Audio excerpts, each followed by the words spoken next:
다니엘서 12장을 보십시오. 다니엘서 12장. 오늘부터 한 두 차례 더 걸쳐서 대환란에 대해서 공부를 하겠습니다.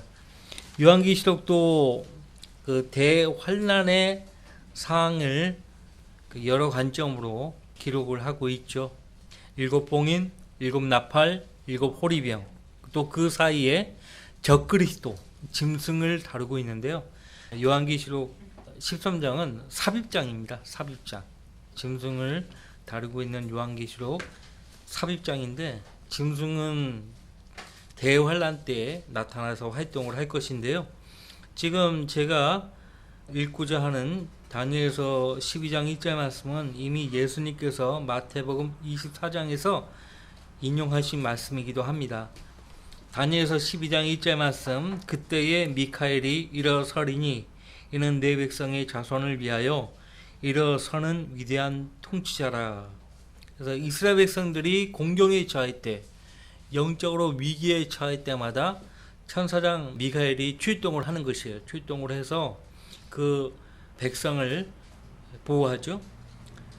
자, 곧 고난의 때가 있으리니 그것은 민족이 생긴 이래도 그때까지 결코 없었던 것이라. 여기서 민족은 이스라엘 민족을 가리킵니다. 이스라엘 민족이 생긴 이래로 그때까지 결코 없었던 때가 고난의 때라고 말씀하고 있고, 예수님은 이 고난의 때가 대환란이라고 말씀을 하셨습니다. 그때 내 백성이 구제될 것이니 곧 그 책에 기록되어 발견될 모든 자들이라. 백성이 구제될 것이라고 했는데, 로마서 11장 25절 말씀에도 야곱에서 경건치 아니한 것들을 제거하신다고 했죠. 그 다음에 예수님 마태복음 24장 13절 말씀에서 끝까지 견디는 자는 구원을 받으리라고 하셨죠. 예레미야서 30장을 보세요.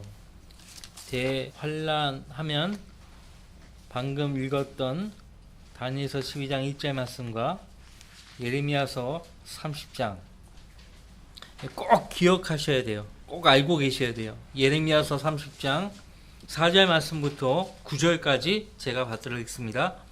예레미야서 30장 4절로부터 9절까지 주께서 이스라엘과 유다에 관하여 이르신 말씀이 이러하니라. 전혀 교회하고 관련이 없어요. 이스라엘과 유다에 관해서 지금 주님이 말씀하고 계세요.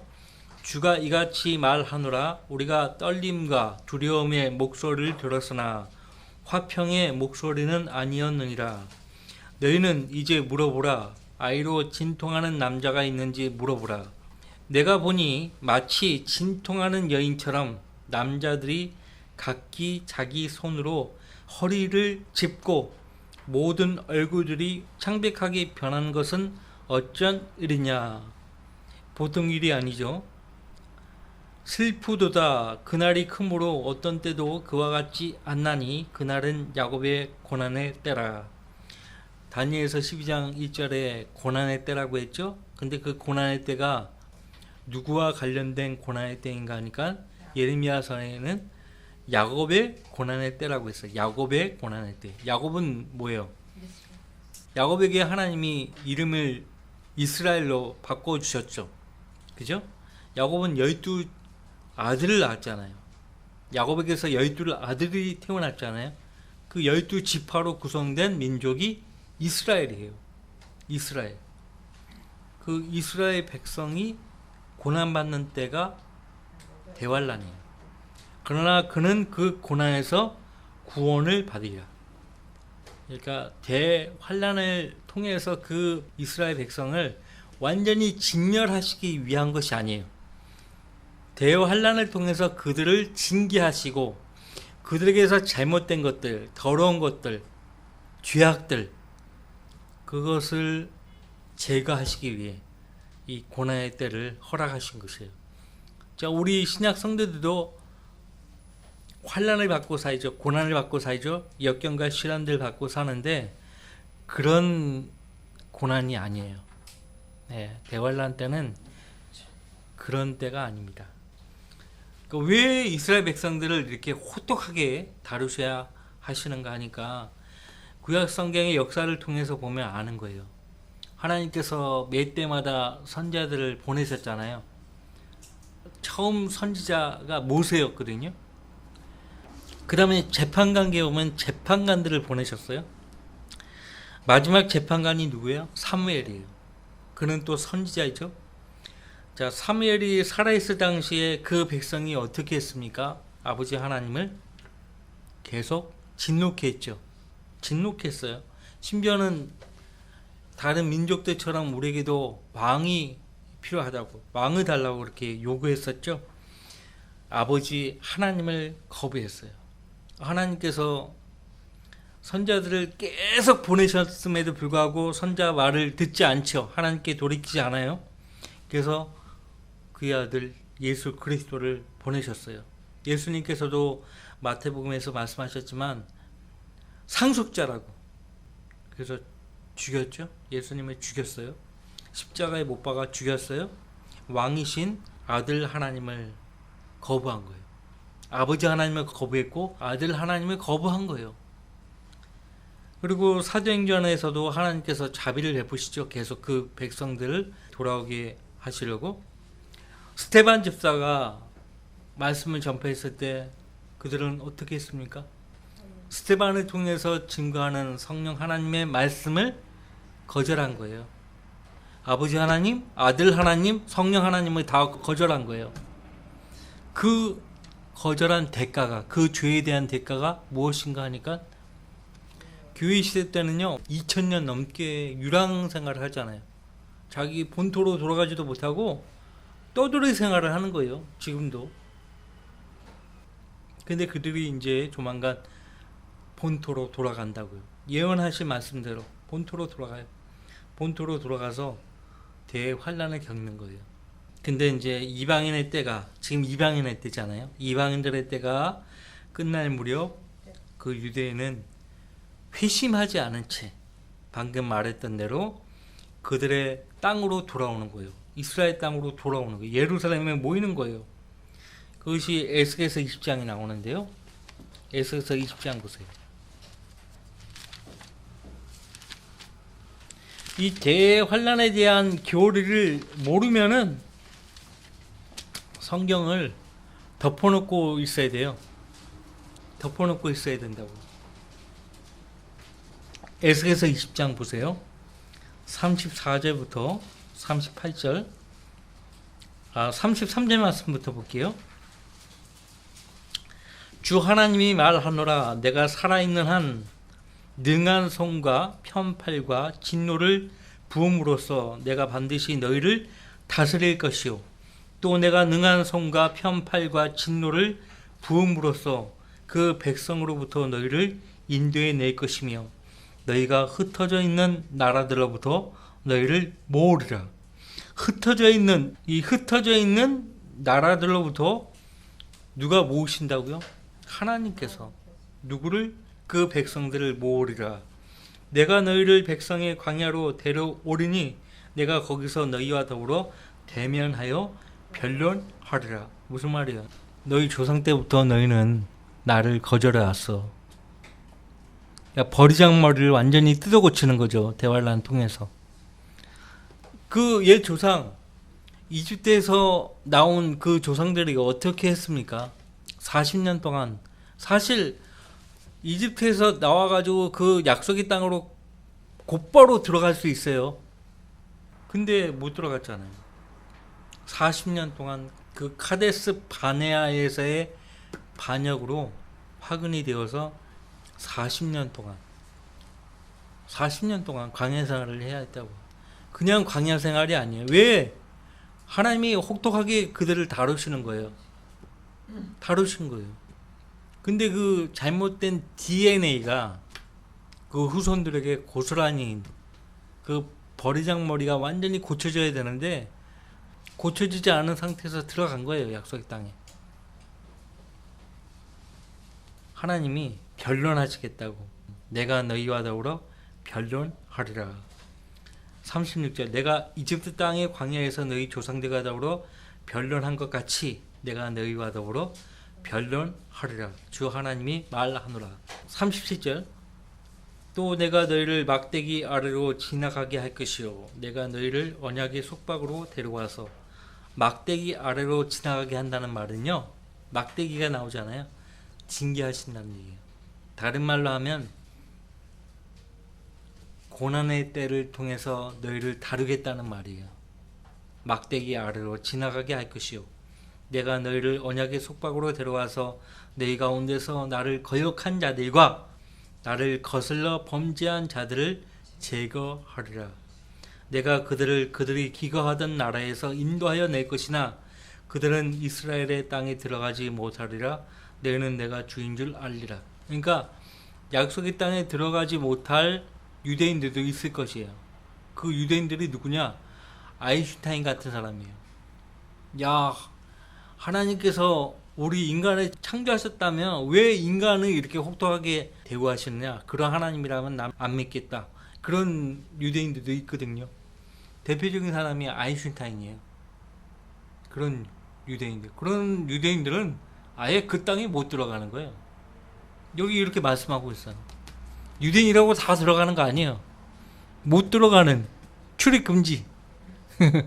출입금지 당하는 유대인들도 있는 거예요. 그러니까 완전 이방인 취급당하는 거죠. 이 구절을 통해서 알 수 있다니까요. 그러니까 무슨 말이에요? 너희들은 징계를 할 가치가 없어. 아예 제껴버리는 거예요. 어떤 유대인들은. 이 말씀을 통해서 알 수가 있다니까요. 그런 유대인들도 있어요. 하나님의 하자만 들으면 막 이를 막 뻑뻑 가는 그런 유대인들도 있다고. 지옥 가는 거죠, 뭐. 지옥 가는 거지. 가치가 없어요. 39절 오 이스라엘 집아 내가 너희에 대하여 주 하나님이 이같이 말하노라. 뭐라 말씀하시는 거 봐요. 만일 너희가 내게 경청하지 아니하려거든 너희는 가서 각기 자기 우상들을 섬기고 이후에도 역시 그리하라. 이게 무슨 말이에요? 야, 우상 섬겨 괜찮아 이런 말이 아니에요. 하나님이 빈정거리시는 거예요. 빈정거리시는 거예요. 하나님이 빈정거리듯 말씀하시는 게 성경에 꽤 많이 나옵니다. 너희는 가서 각기 자기 우상들을 섬기고 이후에도 역시 그리하라. 그러나 다시는 너희 예물들과 너희 우상들로 나의 거룩한 이름을 더럽히지 말라. 더럽히지 말라. 그러니까 무슨 말이에요? 우상을 섬기면서 주의 이름을 부르는 거예요. 모독하는 거죠. 주 하나님이 말하노라.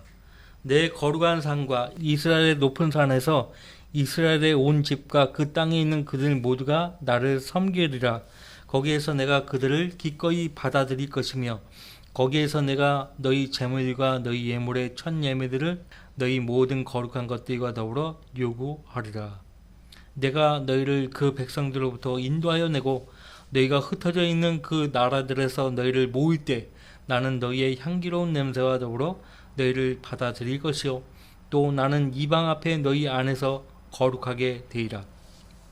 그럼에도 불구하고 주님의 뜻을 의도를 간파한 유대인들이라면 우리가 하나님 앞에서 큰 죄를 지었구나 하고 마음을 돌이키고 그러면 용서를 받을 수 있는 거죠. 그러니까 어떤 유대인들은 아예 그 땅에 들어가지도 못해요. 그냥 다른 이방 민족들처럼 취급당하는 거예요. 얼마나 수치스러운 것입니까? 자, 그러니까 대환란에 하나님이 계획하신 목적은 바로잡음이 있어요. 현재 하나님은 우리를 징계하실 때도 징계하시는 목적이 뭐예요? 바로잡는 거예요. 교정이라고, 규정. 바로잡는 데 목적이 있어요. 근데 이게 보통 일이 아니에요. 대환란이 보통 일이 아니에요. 혹독하게 다루시는 거예요. 여태껏 그 조상들을 하나님 다루신 것보다 더 혹독한 다루심이에요. 기간도 짧아요. 유대인들은 땅에 속한 사람들이에요. 그래서 그들에 대한 모든 약속이 땅에 속한 것이기 때문에 그들이 받을 심판도 이 땅에서 이루어지는 거예요. 우리는 하늘에 속한 사람들이에요. 우리의 시민권이 하늘에 있다고 말씀하고 있어요. 그러니까 우리도 심판 받을 때 그리스도의 심판 속에 하늘에서 이루어진다고요. 그것이 달라요. 막대기 아래로 지나가게 할 것이라는 것을 우리가 확인해 봤고, 여러분들 그 에스겔서 22장 보세요. 22장 막대기라는 표현이 그 이후에도 계속 나와요. 21장에도 나오고 22장 19절로 22절 표시해 놨다가 기억해 두세요. 대환란에 관해서 하시는 말씀이에요. 그러므로 주 하나님이 이같이 말하노라. 너희가 모두 찌꺼기가 되었으니 보라, 그러므로 내가 너희를 예루살렘 가운데로 모으리라. 그들이 은과 녹과 철과 납과 주석을 용광로 가운데로 모아 그 위에 불을 불어넣어 녹이는 것 같이 내가 너희를 나의 성령과 분노 속에 모아 너희를 거기에 남겨두고 녹이리라. 정녕 내가 너희를 모아 내 진노의 불길을 너희 위에 불게 하리니 너희는 그 가운데서 녹으리라. 은이 용광로 가운데서 녹는 것 같이 너희도 그 가운데서 그렇게 녹으리라. 그리하면 너희는 나 주가 내 분노를 너희 위에 부은 줄을 알게 되리라. 자, 은 세공장이가 은을 녹여서 불순물을 제거하잖아요. 불순물을 제거할 목적으로 은을 녹이는 거거든요. 용광로에 놓고 불순물. 그러니까 마태복음 13장에도 4장에도 나오죠. 4장과 13장에 알곡은 모아 그의 창고에 들이우고 쭉정이는 한데 모아서 불태운다고 했어요. 꺼지지 않은 불 속에 집어 던져 넣는다고 했어요. 쭉정이에 해당되는 유대인들이 있는 거예요. 그걸 아셔야 돼요. 쭉정이에 해당되는 유대인들이 있는 거예요. 그러니까 아예 하나님의 존재하심을 부정하는 유대인들은 아예 그 다루심에서 제껴지는 거고요. 그나마 들어왔어도 쭉정이에 해당되는 유대인들이 또 있는 거예요. 걸러내시는 거예요. 계속.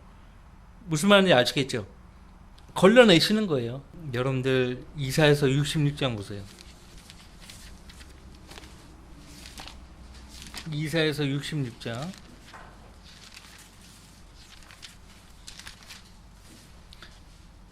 거기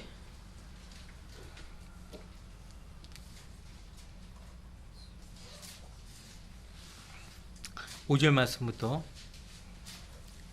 주의 말씀에 떠는 너희는 주의 말씀을 들으라. 너희를 미워하는 너희 형제들이 내 이름으로 인하여 너희를 쫓아내며 말하기를 주께서 영광을 받으실지니라 하나 그가 나타나시어 너희를 기쁘게 하실 것이요 그들은 수치를 당하게 하리라.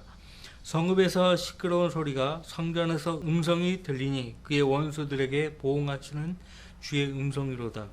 그녀가 진통하기 전에 나왔으며 그녀에게 고통이 있기 전에 그녀가 사내 아이를 낳았으니 계시록 12장의 상황을 말씀하고 있어요. 그죠? 요한계시록 12장 읽어보셨죠?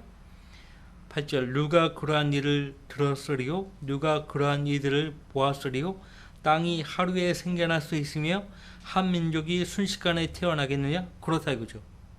그러나 시온은 진통하자마자 그 자녀들을 낳았도다. 대환란 때는 계시록 12장에 가면요 순식간에 민족이 태어나는 거예요. 민족이. 시온은 진통하자마자 그 자녀들을 낳았도다. 여기서 그 자녀들은 계시록에서 말씀하고 있는 남는 자예요. 대환란에서 나오는 사람들을 가리켜서 말합니다. 그래서 환란 유대인 성도들의 그 위치를 알지 못하면 성경을 알 수가 없어요. 대환란을 통해서 이 사람들은 예수 그리스도를 믿어야 하고 그 다음에 그 믿음을 잃어버리면 안 돼요. 그래야 구원을 보장받는 거예요. 자, 우리가 어려운 부분이 뭐냐면 이 환란 시대의 사람들은 어떻게 구원받는가? 어떻게 구원받는가? 응? 그 믿음과 행위가 둘 다 있어야 구원을 받는가? 이 말도 맞아요. 성경 그렇게 말씀하고 있으니까. 또 믿음으로 얻은 그 구원을 끝까지 지켜내야만 그 받은 구원을 잃어버리지 않고 보장받을 수 있다. 이 말도 맞아요. 그러니까 헷갈려요, 사실. 그들이 받는 것이 결과적인 것인지 아니면 우리처럼 예수님 믿고 구원을 받았지만은 그 구원을 잃어버리지 않기 위해서 행위로 그 구원을 지켜내야 하는 것인지 맞아요. 맞다고요. 그러니까 헷갈리지 마세요. 왜냐하면 예수님이 또 마태복음 24장 13절 말씀에서 끝까지 견디는 자는 구원을 받으리라 했잖아요. 그러면 결과적으로 구원이 결과예요. 끝까지 견디지 못하면 구원 못 받는단 말이잖아요. 그러니까 이 말도 맞고 저 말도 맞는 거예요. 이게 서로 모순이 아니라는 사실을 아셔야 돼요. 자, 다시 정리해 드릴게요. 환란 시대의 사람들은요, 믿음과 동시에 행위가 있어야 돼요. 행위. 어떤 행위? 하나님의 계명에 순종하는 그 행위가 있어야 돼요. 하나님의 계명에 순종해야 돼요. 이제 지금은 계명이라는 것이 새 계명, 서로 사랑하라 그것뿐이거든요. 이제 대환란 때는 형제 사랑이라는 새 계명뿐만 아니라 그 백성에게 주어졌던 그 율법이 부활하는 거예요. 사도 야고보는 자유의 온전한 법이라고 말하고 있어요. 자유의 온전한 법. 그러니까 그 환란 때에 사람들을 위해서 야고보서부터 요한계시록이 있는 거예요. 야고보서부터 요한계시록은요, 교리적으로는 환란 시대에 성도들에게 주어진 말씀들이에요. 교회 시대의 성도들에게는 교리적으로 주어지지 않았습니다. 우리가 받은 구원은 영원해요. 어떻게 해도 잃어버리지 않아요. 근데 대환란 때는 잃어버릴 수가 있어요. 잃어버리게 하려고 거짓 선자들을 보내서, 거짓 교사들을 보내서 미혹하는 거예요. 그 미혹은 강력한 미혹이에요. 보통 미혹이 아니에요. 유대인이 아닌 이방 민족들도 마찬가지예요. 강력한 미혹을 보낸다고 했어요. 왜? 데살로니가 후서 2장 보세요. 그냥 보통 미혹이 아니에요. 지금 뭐 사람들을 막 미혹하고 하는 거는 대환란 때 적그리스도가 거짓 선자들과 거짓 교사들을 보내가지고 하는 것보다 비교가 안 돼요. 데살로니가 후서 10절 말씀, 멸망하는 자들 안에 있는 모든 불의의 속임수로 오는 것이니 이는 그들이 진리의 사랑을 받아들이지 아니하여 구원을 받지 못하였기 때문이다. 그러니까 이 은혜의 시대에 전파되는 그 구원의 복음에 귀를 기울이지 않았기 때문에, 결과적으로 예수님을 자신의 구주로 믿기를 거절했기 때문에 그 사람들은 대환란 때 남겨지는 거예요. 이때 구원을 받지 못했기 때문에 남겨져서 11절, 이로 인하여 하나님께서 그들에게 어떻게 해요? 강력한 미혹을 보내시어 거짓말을 믿게 하시면 진리를 믿지 않고 불의를 좋아하는 모든 자로 심판을 받게 하려 하십니다. 마지막 백보자 심판이 있지만은 대환란을 통해서 또 그들을 다루시는 거거든요. 유대인들을 다루신과 동시에 이방인들을 다루시는 기간이 대환란 때. 우리는 공중에 들림받아 있는 상태예요. 우리하고 대환란은 아무 관계가 없어요. 환란 때는 그 유대인들만 구원받는 것이 아니고 이방인들도 구원을 받을 수 있어요. 그러니까 이 참 우리 아이러니한 것은 계시록에 보면은 와, 이렇게 어려운 상황인데도 구원을 받는다니까, 이방인들이. 그 계시록에 보세요. 계시록 7장에 보면 그 수가 많다고 했어요. 셀 수 없는 물이에요. 어렵다고 내가 그렇게 얘기했잖아요. 대환란 때 구원받기가 어렵다 하지만은 이방인들 가운데서도 구원을 받는 사람들이 있는 거예요. 자, 7장 9절, 2일 후에 내가 보니 보라 모든 민족들과 족속들과 백성들과 언어들에서 온 아무도 셀 수 없는 큰 무리가 흰옷을 입고 그들의 손에는 종려나무 가지를 들고 보좌 앞과 어린 양 앞에 서서 큰 음성으로 소리질러 말하기를 구원이 보좌에 앉으신 우리 하나님과 어린 양에게 있도다라고 하더라. 우리가 같은 고백을 하잖아요. 구원이 하나님께 있고 어린 양이신 예수 그리스도께 있다고 우리가 그렇게 증거하잖아요.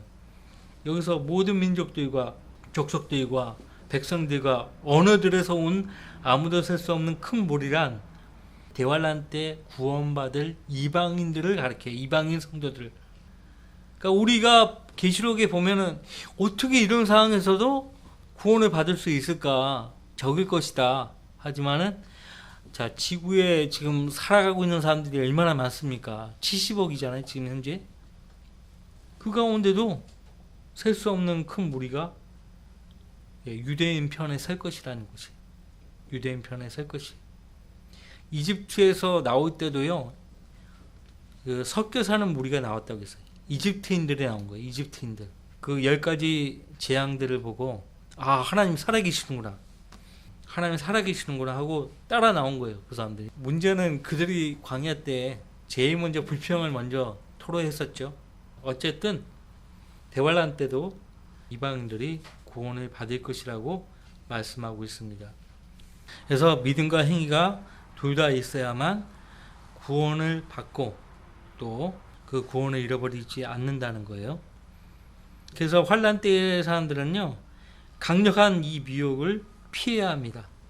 그러니까 이 아예 그냥 그 하나님의 존재 자체를 부인하는 사람들은 강력한 미혹으로 그냥 다 그냥 멸망당하는 것이에요. 그나마 하나님 살아계시다는 걸 알고 하나님을 찾아 나서는 사람들은 어떻게든 유대인 편에 서려고 할 것이에요.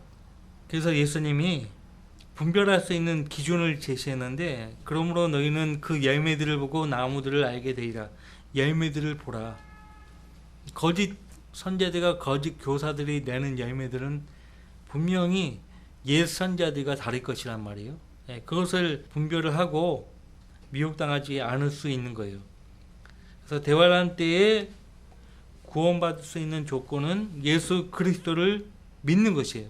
그들도 예수 그리스도 십자가 이후에 태어난 사람들이기 때문에 예수님 믿어야 돼요. 예수님을 구주로 믿어야 돼요. 그것만 필요한 것이 아니에요. 하나님의 계명에 복종해야 되는데 보통 일이 아니에요. 보니까 야고보서 보면 하나를 범하면 다 범하는 거예요. 보통 일이 아니에요. 보통 일이. 하나를 범하면 다 범하는 거예요. 환란 때는 유대인들뿐만 아니라 이방인들도 예수님 믿어서 그 환란을 견뎌낸다는 사실을 여러 구절을 통해서 보았고요. 이때 이방인들은 이때 이방인들이 듣는 그 복음은 우리와 달라요. 예수님을 믿어야 되지만 영원한 복음이에요. 계시록 12장에 보면 영원한 복음, 천사가 영원한 복음을 증거하는 것을 우리가 보게 됩니다. 이 시대에는요, 이 시대에 구원의 복음, 은혜의 복음이라고 하잖아요. 이 구원의 복음 외에 다른 복음을 전하면 저주를 받고, 심지어는 천사가 전할지라도 저주받는다고 갈라디아서 1장에서 바울 사도가 말했어요. 그러면 계시록에 가면 영원한 복음이 은혜의 복음하고 같다 그러면 그 천사는 저주받아야 되는 거예요. 그 이방인들에게 전한 그 천사가 전한 영원한 복음의 내용이 무엇인가? 여러분들 요한계시록 14장 6절. 또 내가 보니 다른 천사가 하늘 한가운데로 날아가는데, 다른 천사가 하늘 한가운데로 날아가는데 그가 땅에 사는 자들과 모든 민족과 족속과 언어와, 아까 우리가 봤죠?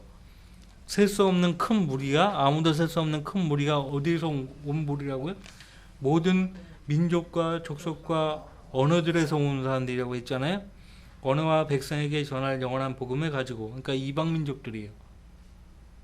큰 음성으로 말하기를 하나님을 두려워하며, 영원한 복음의 첫 번째가, 메시지가 하나님을 두려워하라 이거예요. 그분께 영광을 돌리라. 이는 그분의 심판의 때가 이르렀습니다. 하늘과 땅과 바다와 물의 원천들을 지으신 그분께 경배 드리라고 하더라. 은혜의 복음의 내용과 다르죠. 그죠? 회개하라. 회개하라 하잖아요. 예수 그리스도를 믿으라. 근데 여기에는 그런 내용이 없어요. 복음이라고 다 같은 복음이 아니라니까요. 영원한 복음, 그 다음에 천국 복음, 그러니까 왕국 복음이죠. 그 다음에 구원의 복음. 이렇게 나눠져서 바울 사도는 그 자기가 전한 그 구원의 복음, 은혜의 복음을 나의 복음이라고 그렇게 나의 복음이라고 그렇게 말하고 있어요. 같은 구원의 복음이에요. 복음이라고 다 같은 복음이 아니라니까요. 복음의 내용이 틀려요. 이 복음의 내용에 따라 이제 하나님 두려워하고, 그 다음에 하나님 백성이 유대인이고, 그 유대인을 통해서 온 땅에 은혜를 베푸실 것이라고, 그 이제 그 11장에 보면은 두 증인이 나오잖아요. 모세와 엘리야예요. 그 두 증인이 42달 동안 예언을 합니다. 그 예언한 내용이 이런 내용이에요. 이방인들에게 하나님 두려워하라. 적그리스도다 이거. 적그리스도. 그 짐승의 표를 받으면 안 된다. 형상에 경배하면 안 된다. 이거. 그것을 증거하다가 목배임을 당하잖아요. 두 증인이 모세 엘리야예요. 다음 주에 이어서 하도록 하겠고요. 대환란도 끝이 있습니다. 그래서 끝까지 견디는 자는 구원을 받으려고 했고요. 그 택하신 백성들을 위해서, 택하신 사람들을 위해서 그 날들을 단축할 것이라고 예수님께서 말씀하셨죠. 어떻게 단축할 것인지는 우리가 몰라요. 알 수 없어요. 단축하지 아니하면 구원을 받지 못하리라, 그렇게 말씀을 하셨어요. 그래서 대환란이 끝나야 천년왕국이 시작되는 것이에요. 세상 끝이라고 했잖아요. 세상 끝에 천사들을 보내서 알곡과 쭉정이를 가려낼 것이라고 했잖아요. 쭉정이는 불로 다 태워버리시는 거예요. 그리고 이제 천년왕국이 펼쳐지는 것입니다. 우리는 끝까지 견디지 않아도 구원을 잃어버리지 않아요. 이것이 우리가 받은 복이에요. 아십니까? 그러니까 이것도 모르는 그런 교회가 많아요. 자기가 구원을 받았는지 안 받았는지도 모르면서 받았는지 안 받았는지 모르는 그 구원을 그나마 잃어버리지 않기 위해서 목사가 하는 대로 일주일 내내 새벽부터 밤늦게까지 이북 북한 사람들처럼 새벽 별보기 운동하는 거예요. 노동력을 교회에서 다 착취해 버리는 거예요. 다 뺏기는 거예요. 다. 응? 자유가 없어. 교회에서 무슨 행사를 그렇게 많이 하는지 허리가 휘어. 개인 생활이 없어요. 개인 생활이. 새벽부터 그냥 밤늦게까지 그냥 허리가 휘어. 돈 벌어가지고 교회에다 다 갖다 바치고. 응? 그런다니까. 몰라서 그래요. 잘 몰라서. 무지해서 그렇다. 그러면 이제 진리를 제대로 알면은 열정을 갖게 되죠. 복음 사역에 열정을 갖게 되죠. 하나님 섬기는데 열정을 얻게 되죠. 제대로 알게 됐으니까요. 근데 이걸 잘못 오해하면은 이제 나는 뭐 어떻게 해도 구원을 잃어버리지 않으니까 하는 그런 아니한 생각을 갖게 돼요. 그런 사람들은 딱 보면 시원찮게 행동하는 거예요. 시원찮게 산다고. 상이 없어요. 미안하지만 그리스도의 심판석에서 받을 상이 없어요. 본인만 손해예요. 본인만. 그걸 아셔야 돼요. 다음 주에는 적그리스도에 대해서 한 2시간에 걸쳐서 공부를 해보겠습니다. 자, 기도 제목을 보십시오.